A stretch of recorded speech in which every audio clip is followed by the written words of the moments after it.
Olá pessoal, fica aí mais uma dica de direito penal e de processo penal para vocês. Se gostarem, não esqueçam de curtir e de seguir o nosso canal.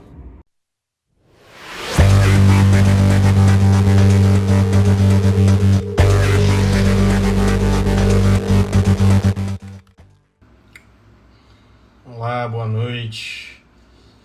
Sejam bem-vindos a mais uma live. Lembrando que estamos fazendo, desde meados do ano passado, uma série de lives com o objetivo de fazer uma revisão de teoria do crime. O curso em Foco 3 fez uma pergunta. Depois da live, eu deixo uma caixinha de perguntas para tirar dúvidas em geral, porque o objetivo é que a live fique salva, fique gravada, disponibilizada para as pessoas que eventualmente não puderam assisti-la no momento da execução. Hoje, nós vamos tratar das dirimentes ou exculpantes. Dirimentes ou exculpantes são causas de exclusão da culpabilidade. Nós falávamos no nosso último vídeo acerca da culpabilidade, que é um dos elementos do crime de acordo com o seu conceito analítico. Nos resta tratar, portanto, depois de entender a culpabilidade, das dirimentes, das exculpantes, das causas que excluem a culpabilidade. Vamos tomar como referência, e vocês podem ver no nosso material esquemático publicado na última segunda-feira, vamos tomar como referência os elementos da culpabilidade para entender as causas que, porventura, podem excluí-la. Vamos iniciar pela imputabilidade. A imputabilidade, que é a capacidade de entender o caráter ilícito de um comportamento e de agir de acordo com esse entendimento. A imputabilidade pode ser afastada por algumas razões. De largada, é necessário mencionar como causa excludente da imputabilidade e, portanto, também excludente da culpabilidade, da menoridade. A menoridade afasta a culpabilidade do agente. O menor não pratica crime. Por quê? Porque falta um dos elementos do crime de acordo com seu conceito analítico, a culpabilidade. Menor pode, quando muito, a teor do ECA, praticar ato infracional, que é um ato que é definido como crime ou como contravenção penal praticado por o menor. Esse é o conceito de ato infracional. Então, a menoridade afasta a culpabilidade. Por quê? Porque afasta a imputabilidade. Os menores são inimputáveis. Na definição dessa dirimente, dessa exculpante, o legislador adotou um critério biológico. Basta a aferição da idade da pessoa para que se firme a inimputabilidade em razão da menoridade. Todos os menores de 18 anos são, na legislação pátria, inimputáveis. Repito, o legislador, ao positivar a menoridade como uma causa de inimputabilidade, adotou um critério biológico, qual seja o da idade do agente. Muito se discute acerca da possibilidade ou não de redução dessa idade ou da adoção de um critério biopsicológico para a aferição da imputabilidade, tendo por referência a idade do agente. Mas o nosso objetivo aqui é tratar de uma forma resumida e esquemática das coisas como estão postas hoje. E hoje, Código Penal adota um critério biológico, de sorte que a menoridade conduz necessariamente, inexoravelmente, à inimputabilidade e, portanto, exclui a culpabilidade e exclui o crime. É necessário ainda tratar nesse campo da exclusão da imputabilidade, da doença mental e do desenvolvimento mental incompleto ou retardado. Essas expressões, para que fique muito claro, são utilizadas pelo próprio Código Penal. Doença mental, desenvolvimento mental incompleto ou desenvolvimento mental retardado são expressões contidas no próprio Código Penal, lá nos artigos 26 e 27 do Estatuto Repressor. Então, o próprio Código Penal é que usa essas expressões. E o legislador, com relação à doença mental ou desenvolvimento mental incompleto ou retardado, adotou, diferente do que acontece no tocante à menoridade, o critério biopsicológico. Como assim adotou o critério biopsicológico?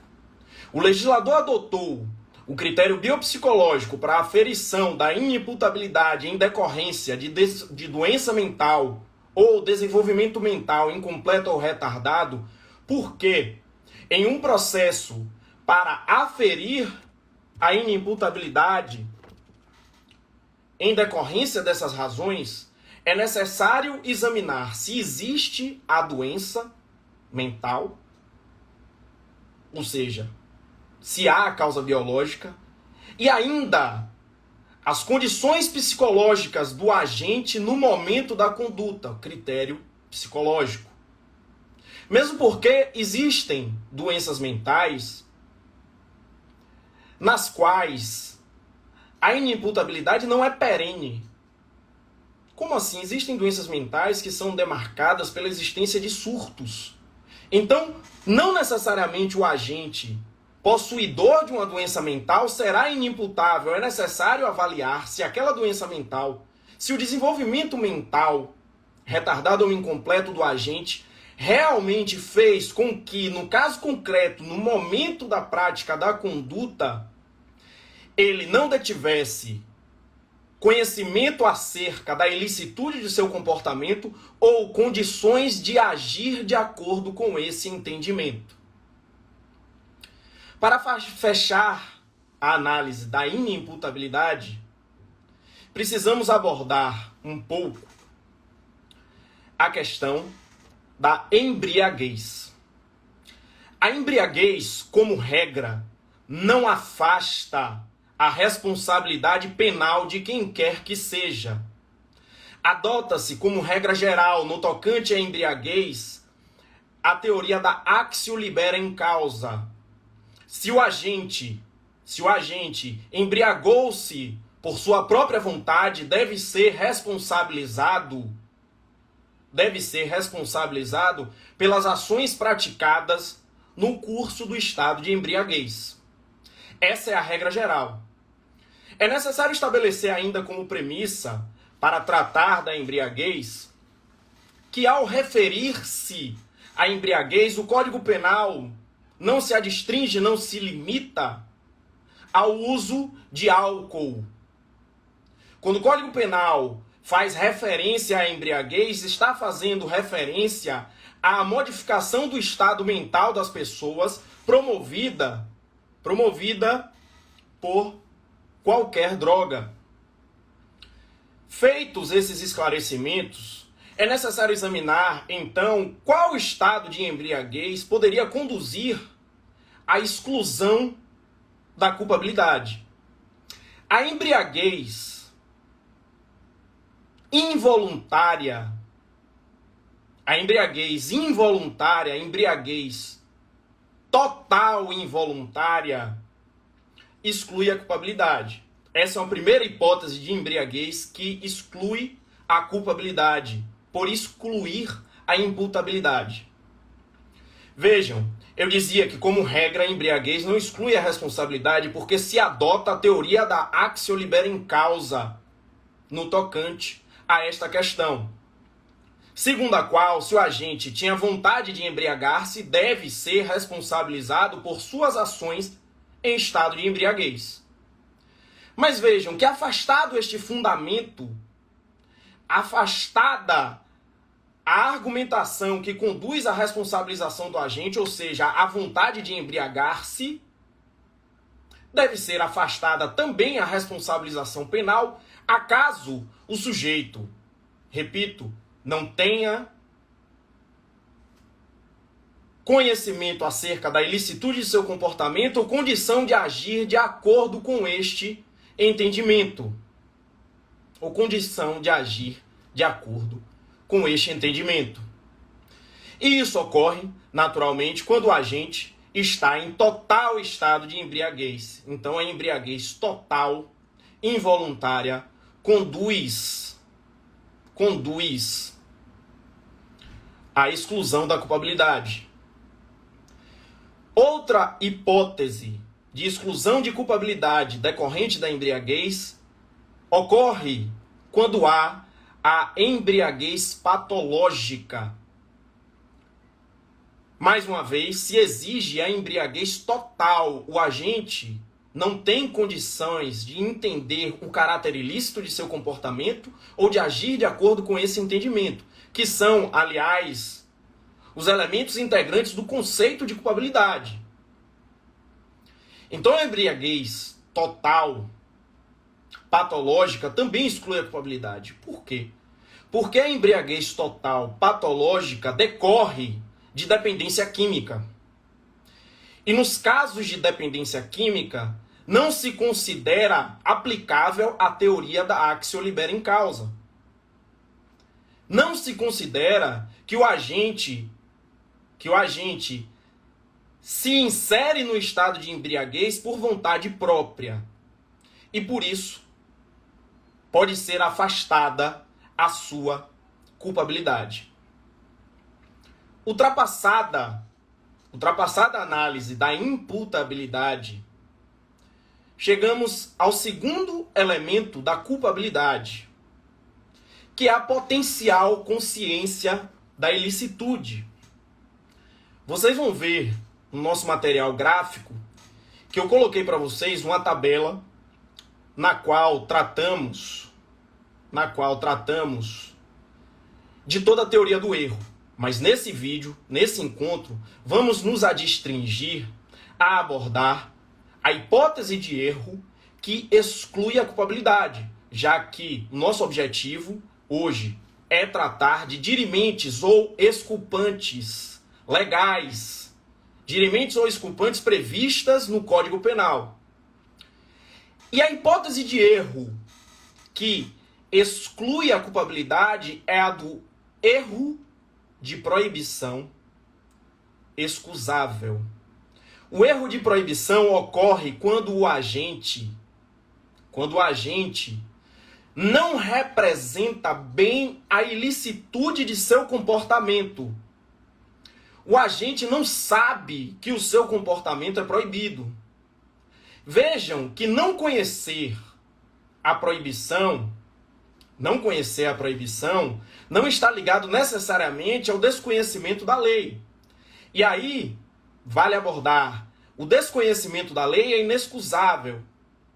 O desconhecimento da lei é inexcusável. Isso está no Código Penal e isso está também na Lei de Introdução às Normas do Direito Brasileiro. Então, o desconhecimento da lei é inexcusável. O que pode ser excusado e conduzir à exclusão da culpabilidade é o desconhecimento da ilicitude. E vejam que não é necessário conhecer o artigo, por exemplo, 180 do Código Penal para saber que receptação é crime. O conhecimento da lei não é necessário, como regra geral, para que haja um conhecimento acerca da ilicitude, máxime em relação a crimes ou em relação a comportamentos cuja criminalização é tradicional, é histórica. Esse conhecimento da ilicitude nos é passado ainda na infância. Quando nós aprendemos, por exemplo, a não pegar o brinquedo do coleguinha. Esse conhecimento acerca do que é certo e o que é errado e que tem um viés criminal nos é passado ao longo de nossa vida, ainda que nós não saibamos exatamente o que está escrito na lei. Então o erro de proibição é acerca exatamente da impossibilidade, ou melhor, da proibição de um comportamento conforme estabelecido no ordenamento. Convenhamos que na prática não é algo tão fácil de se concretizar com relação aos crimes mais clássicos. Com relação a crimes mais clássicos. Mas há situações, e eu vou fazer referência a casos concretos nos quais, na vida prática, tive ou me deparei com decisões nas quais se reconheceu o erro de proibição, em que essa situação é bem representada. Vi alguns casos, por exemplo, na Justiça Federal, em que houve imputação de estelionato previdenciário no tocante a pessoas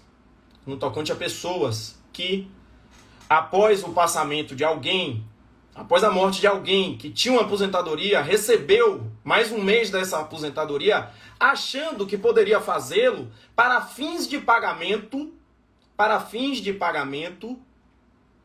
das taxas funerárias. Pessoas de camadas mais simples que se encontraram nessa situação receberam o último pagamento e depois desse pagamento informaram, inclusive, acerca da morte, para que não houvesse mais recebimento. E nesse caso, em um caso desse tipo, vi reconhecida a excludente da culpabilidade do erro de proibição. Eu vou deixar uma caixinha depois.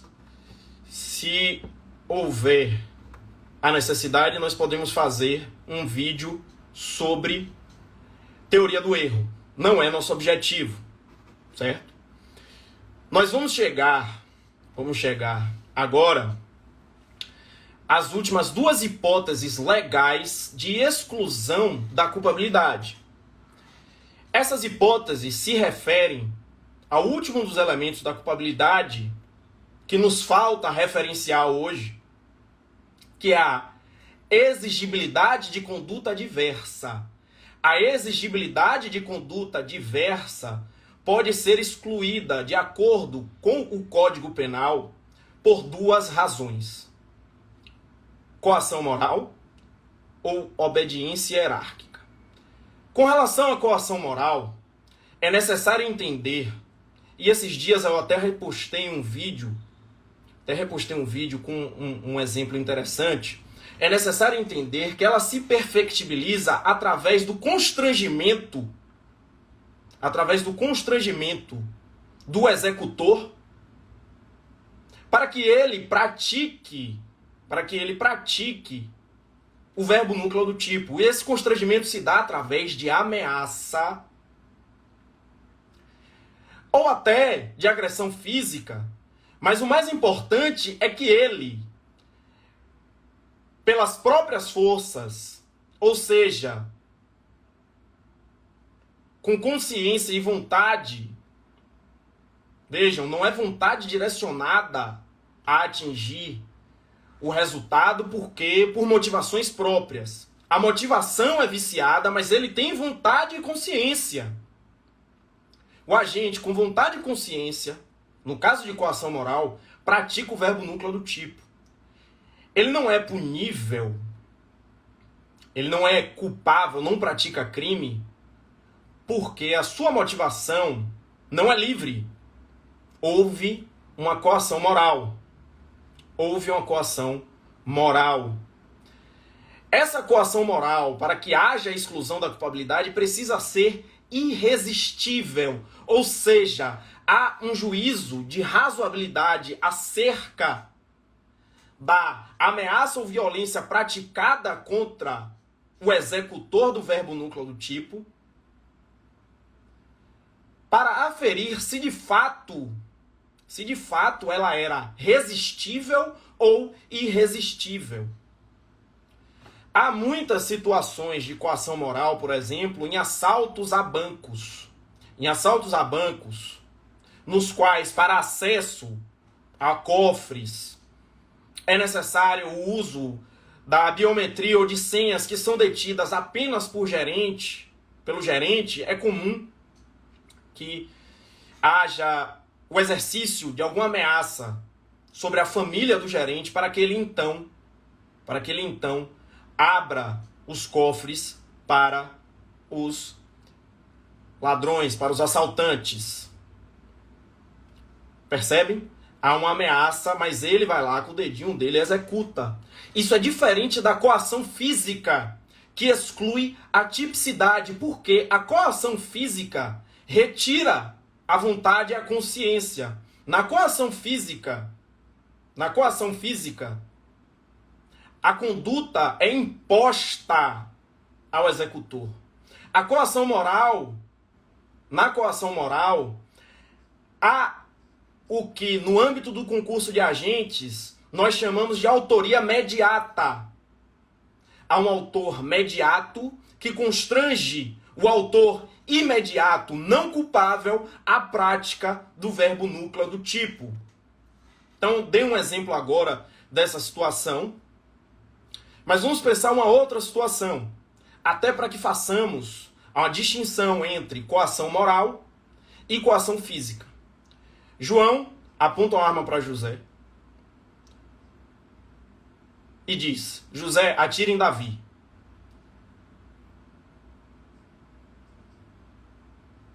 José se nega. Houve em um primeiro momento uma coação moral, um constrangimento para que José atirasse em Davi. Certo? Estou tentando um exemplo simples, apenas para que vocês entendam. Vamos imaginar aí que João está armado, José também está armado. Você tem que atirar em Davi. José se nega. Então João vai até José, pega na mão dele e aperta o gatilho por sobre o dedo de José, atingindo Davi. Essa segunda situação representa a coação física, que exclui a tipicidade do comportamento de José. João, claro, pode ser punido. No primeiro caso, nós temos uma coação moral.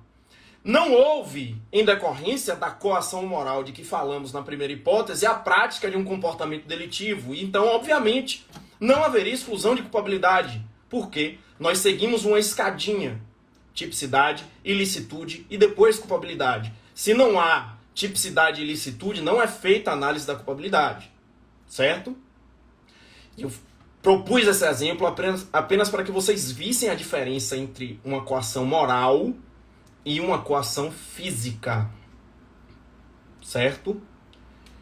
Se vocês pensarem de uma forma sintética, é uma diferença bem simples. No caso da coação moral, o coagido efetivamente executa o verbo núcleo do tipo.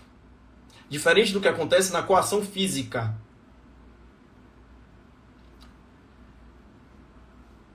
Vamos dar sequência para a última dirimente legal, exculpante legal, dirimente prevista efetivamente de forma expressa no Código Penal, que é a obediência hierárquica.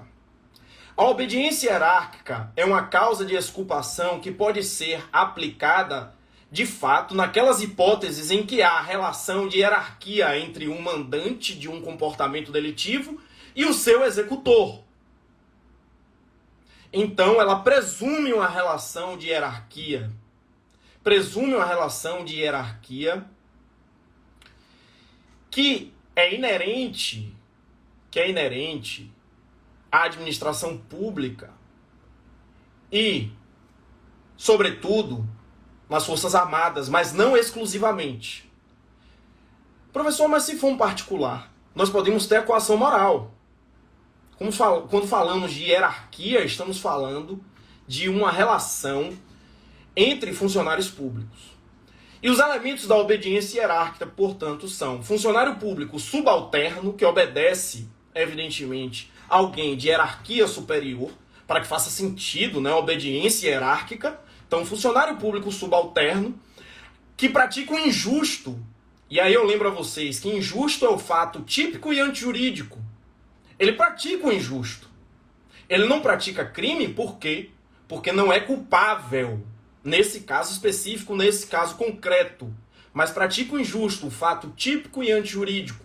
Então, o funcionário público subalterno, a prática por esse funcionário de um injusto, motivada pela ordem de um superior hierárquico, não manifestamente ilegal. Não manifestamente ilegal. O funcionário público tem o dever de descumprir uma ordem manifestamente ilegal. Ele é considerado não culpável ao cumprir uma ordem não manifestamente ilegal. Ao cumprir uma ordem não manifestamente ilegal. Quando eu era aluno ainda de Direito Penal 2 na Universidade Federal da Bahia, na matéria em que nós, naquela casa, estudamos teoria do crime, a professora Selma Santana, uma grande professora que tive durante minha graduação, dava um exemplo muito interessante da obediência hierárquica. A professora Selma Santana é promotora militar e nos trazia um caso em que um oficial todos os dias determinava a um soldado que levasse um carrinho com um saco de lixo amarrado, não dava para ver o interior, e colocasse o saco de lixo no fundo do seu carro. E assim cumpria o soldado. Descobriu-se posteriormente que este oficial estava subtraindo bens da despensa do quartel. O soldado não é culpável. Por quê? Porque ele obedeceu à ordem de um superior hierárquico não manifestamente ilegal. Com isso, nós fechamos a análise das dirimentes ou exculpantes legais, ou seja, aquelas previstas expressamente no Código Penal. No próximo vídeo e live, trataremos das dirimentes supralegais, hipóteses que, de acordo com a doutrina, e não obstante o Código Penal não as prevejam, hipóteses nas quais é possível excluir a culpabilidade e não obstante a ausência de efetiva e expressa previsão legal de exculpação. Muito obrigado pela presença de todos e todas. Ótimos estudos, tamo junto.